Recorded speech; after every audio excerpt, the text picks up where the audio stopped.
Hey guys, so many of you will know that I write for my own blog and I write for other websites as well. And I've been writing for other websites for over 20 years. I've been writing product reviews and been writing articles on blogs, on websites, on discussion forums, and I've published a few books as well. And that's perhaps why I'm a little bit critical about other people's content online, because I believe the standard of content online is generally quite poor. For example, when I look at a YouTube video, it really does annoy me that people will quote someone or they'll reference a survey or some sort of poll, and then you check the description area and there's no citation, there's no link to that source for you to see for yourself whether what that person said is true. And this doesn't just happen on YouTube videos. This happens on major news websites and it happens on major blogs where someone will claim to know a statistic 50% of A equals B or whatever, and there's no link to the source. There's absolutely no link to the source, no reference to where they got that figure. And this leads to people just creating figures to back up and reinforce what they're trying to prove in an article. And it creates lies. But the problem is that people see these lies and then it almost becomes true because the myth becomes so common. Now, that's a problem in itself, that people will quote things without giving a citation. But a bigger problem is that you've got someone over here and they're not doing the research either. And this article that does not have any citations or links to sources that back up the statements they're making, this person will link to this article and use this article as a source. This happens all the time. So this is one of my pet hates, and it's something that annoys me because this is something I do in my own articles. I try and give citations and back up what I say. Now, what I'd like to do in this video is talk about something I believe is a myth, something which is not true, and certainly something that doesn't tell you the full story. And it's the myth in the WordPress world that too many WordPress plugins will cause your website to be less secure. It will cause an increase in page loading times, and eventually it will cause your website to explode. Okay, I made up the last one, but a lot of people do believe that you should only have a predefined number of WordPress plugins. 5, 10, 15, or 20, whatever. And if you have more than that, your website will not run efficiently. Now, I do not believe that.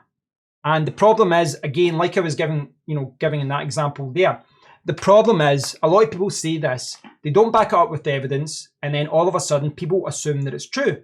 People always say this now, don't install too many WordPress plugins, your website will be slow. It's not true. It really isn't true. I'm very dehydrated today, sorry guys. So what I'd like to demonstrate in this video is why it's not true. And I want to reinforce that the bigger issue here is not having too many WordPress plugins. The bigger issue here is reviewing your WordPress plugins and picking WordPress plugins which are good and reviewing these things on a regular basis rather than just assuming that if you have this amount, your website will not operate efficiently. It's just not true. So to demonstrate what I'm talking about in this video, I want to show you this article on TorqueMag. It was written by Brad Smith 2 years ago and it's entitled WordPress Plugins, How Many is Too Many? But before I look at this article, I just want to backtrack a little bit for the benefit of people who don't know what a plugin is. In its basic form, a plugin is just a piece of code, a few lines of code or many files worth of code that will modify or add to your core files or to your database to add additional features and specifications. So for example, the native version of WordPress, the core version of WordPress, sorry, does not have a contact form. So you can install a contact form plugin and voila, you have a contact form in your website. Contact form is one of the most popular WordPress plugins to install. But no two WordPress plugins are equal. And you do have WordPress plugins like a stats plugin, for example, that might add folders upon folders of files and code. Or you could have a plugin that just adds one line of code. And that sounds stupid, but you do. Think of a Google Analytics integration plugin. A plugin that allows you to add your Google Analytics tracking code to your website and track your stats on your website. It's just adding a couple of lines of code to your website. That's it. That's it. And yet it's one of the most popular plugins in your website.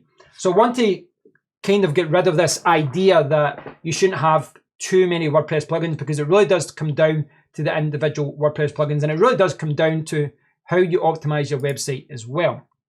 So let's be kind of nasty in a way, but let's dissect this article and talk about why this is a problem. So you've got your standard introduction here. To his credit, there's a lot of good advice in here and it does link to all his sources. So kudos to Brad there. So the problem with too many plugins, 40% are bad on a website that takes more than 3 seconds to load. Again, the implication is you've got too many WordPress plugins, slow loading website. Issue number 1, security vulnerabilities. An increase of more hacked sites, it will cost money to repair. According to WordPress, 47% of all WordPress vulnerabilities are cross-site scripting vulnerabilities. And this was from 2015, so it's probably still true right enough. According to security, RevSlider, Gravity Forms, and Tim Thumb accounting for 25% of all site hacks. All 3 plugins are out of date. So, issue number 1 of the problem with too many WordPress plugins is security vulnerabilities. Can you see the problem that we have here? The problem is this security vulnerability, these ones that were caused by these plugins, have absolutely nothing to do with too many WordPress plugins on your website. Nothing. Absolutely nothing. You could have one WordPress plugin on your website in 2015, and if it was Tim Thumb, your website would have been hacked. You could have had 100 WordPress plugins, and if you didn't have these ones, it might not have been hacked. It's got nothing to do with the volume of plugins here, and everything to do with these individual WordPress plugins. Now, the kind of assumption that he's, that he's trying to put across here is that, well, if you can have a problem, a security problem or a performance problem with one plugin, well, if you've got 50 plugins, that's 50 times as many problems. And this is what you'll see a lot of people saying. It's just not true. It's just not true. So scroll down to number 2, site crashes and lack of reliability. There are issues with even the most popular WordPress plugins like WP Super Cache and W3 Total Cache. So again, he's saying that too many WordPress plugins cause site crashes and lack of reliability. Poor plugins codes that cause sites crash. Right, again, what's this got to do with the number of WordPress plugins that you've got installed on your website? It's got absolutely nothing to do with it. And the examples he's given aren't really good either because he's used 2 caching plugins, right? W3 Total Cache, for example, and WP Super Cache. These are both reliable plugins, but W3 Total Cache is not user-friendly. And when you have a caching plugin, you can cause a website crash like that very easily because it's going to modify your HD access file and it's going to, rewrite your writing rules for your static pages, etc., creating static HTML pages. And if you don't set it up correctly, you will crash your website. That website crashing there with a caching plugin, nearly all the time, it is because of someone not configuring the plugin correctly. Nothing to do with how many WordPress plugins installed on your website. So issue number 1, issue number 2, nothing to do with too many WordPress plugins. So these are really bad examples. Issue number 3, bad performance and slow page speed. Fast loading times, they test your website. And again, he said that 40% of websites that load after 3 seconds. For every plugin that you add to your site, more code is added to the browser. That is just not correct. That is just not correct. Firstly, the reason that's not correct is if you look at the average WordPress website, again, I'm not going to give a quote here, but most WordPress websites, the majority of plugins that you add, most of them are adding functionality to the back end. Security plugins, stats plugins, all these kind of things work in the back end of the website. It's not adding any kind of increase to the front end. Granted, the stats one is a bad example because that will add a tracker, but a lot of the plugins that I've got simply add functionality to the back end of WordPress, the WordPress admin area. They're not modifying the front end of the website. So this idea that for every plugin you add, more code is added to the browser, not true. Not true. Some plugins simply modify the database. So that's not true either. So it's got bad performance and slow page speed, right? And then it's got how many plugins is too many. It depends on the web host, and I can talk about that later. For shared and budget hosting, stick between 0 and 5. I'm telling you right now, if you've got 0 WordPress plugins installed on your website is the most vulnerable website out there. It will be hacked very, very quickly. You'll get a brute force attack. It will be hacked. Don't listen to this advice. If you use cloud hosting, VPS hosting, or a dedicated server, you can run anywhere from 5 to 20 without any issues. Dan Norris, co-founder of WP Curve, recommends to never exceed 20 plugins. Okay, there are no hard and fast rules, less is more. Right, so again, no more than 20. So remember that thing I was clicking on earlier on? I just wanted to make sure that you guys could see that. That is my WordPress website. That is kevinmuldoon.com. That is the admin area. And as you can see, I've got 38 active WordPress plugins that help me run my website. Now, there's a few things to notice there. None of them need updated. That's something I recommend. You should always update your WordPress plugins. I don't have any inactive WordPress plugins. If you're not using it, delete it. Get rid of it. If you're not using a theme, not using a plugin, just get rid of it. You don't need it. Remove it. So yes, just remove it. Keep, maintain your plugins effectively. But I have 38 plugins, 38 WordPress plugins, which according to this article is way over what I should have. Now, remember that page speed is an issue, and remember that 40% of a banner on a website takes more than 3 seconds to load. This might sound petty here, but I do want to demonstrate this point. This is the article that we're just reading here. This is the article, and this is the performance. 10.4 seconds, 1.23 megabytes, 172 requests. This just loads terribly. This is not optimized. Now, I don't know how many WordPress plugins they've got, but if you've got a website that's telling people how to, optimize your website and giving advice about this, you need to optimize your website and make sure you are walking the walk. You really do. So yes, this loads in 10 seconds. And even if you pick the home page, which generally loads a little bit quicker, 8.2 seconds, 144 requests. It's not good. Now, I want to show you my website. As you saw there, I've got 38 installed plugins, A. Now, granted, yesterday that was actually 100%. I changed the set and I'm testing something for one of the minification plugins I've got, which is why it's not 100 just now. But you can see 1.5 seconds, 8 requests. It's all loading quickly. Page speed insights, TorqueMag, the home page, 41 for mobile, 88 for desktop. This is not an optimized website. I've got 100. I've got 100. Now, I'm not trying to be try to boast here that my website is optimized, etc. But I'm trying to demonstrate the fact that I do have 38 installed plugins, yet I'm able to get a score of 100. I'm just trying to demonstrate, guys, this does not, too many WordPress plugins. It's got nothing to do with your page loading times. It's not, okay, it's got something to do with it, but it really does come down to the quality of the plugins. It depends on the plugins that you're using as well. Now, if I go down to the bottom here, see the rest of the article, there is some good advice in here. Only use the plugins you need. This is fantastic advice. I have to agree with that. That's what I was saying earlier. Update existing plugins to patch vulnerabilities. Great advice. Take inactive plugins off your site. Great advice. Only install reputable plugins.